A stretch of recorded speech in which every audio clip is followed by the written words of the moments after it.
Our typical white-collar engineer Cheng Yan worked overtime every day until midnight. One day, his body couldn't bear the burden and he died. However, he transmigrated into a different world, gained a second life, and even became a prince.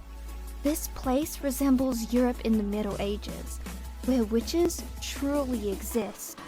And the magic is real. Magic is productivity. And he decides to save the witches and liberate productivity. Your Highness, wake up! Wake up!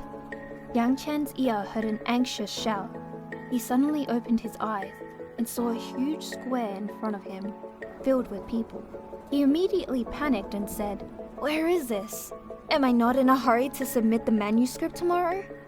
At this moment, an old man appeared in front of him, calling out to His Highness and urging him to quickly announce the verdict of the witch. At this moment, he realized he had crossed and was now the fourth prince of Grey Castle, Roland Wimbledon. Recently, his father proposed the competition to compete for the throne in order to determine the heir to the throne. He dispatched 5 adult children to the territories of his subordinates and decided who would become the crown prince based on their level of governance over the past 5 years. This competition may seem fair, but in reality, their starting conditions differ greatly. The eldest prince has strong martial arts skills. The second prince is very wealthy. The third princess has a strong army, and the fifth princess is very intelligent. Roland, on the other hand, was a playboy who grew up indulging in extravagance and alcohol, and was even assigned to a desolate border town.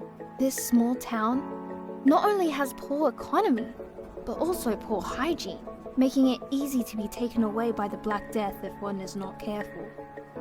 The old man's voice pulled the thoughts of the fourth prince back to the scene as he was executing a witch. The voices around were cursing that the witch was the embodiment of the devil. Roland felt it was extremely absurd and immediately ordered the release of the witch and another day of judgment. After the ceremony, Roland arrived at the dungeon, and despite the obstruction of the chief knight Carter Lannis, he planned to meet the witch.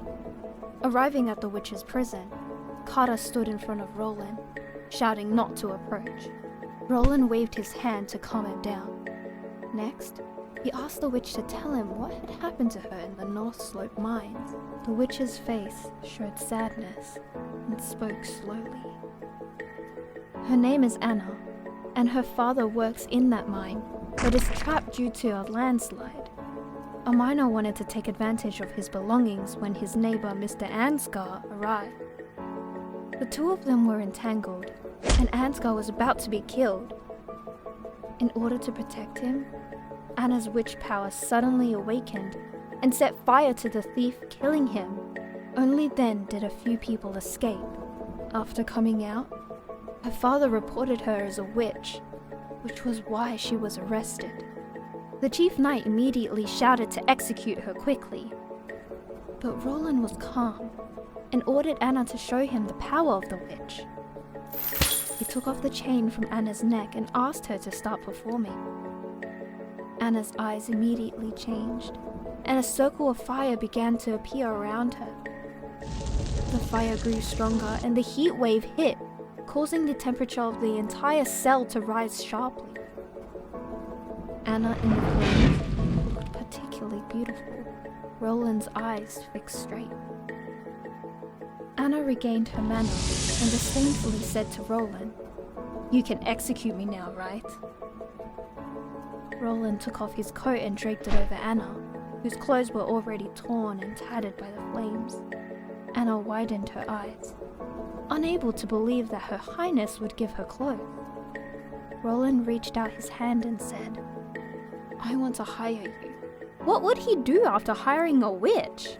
Will it bring luck or disaster to this messy border town?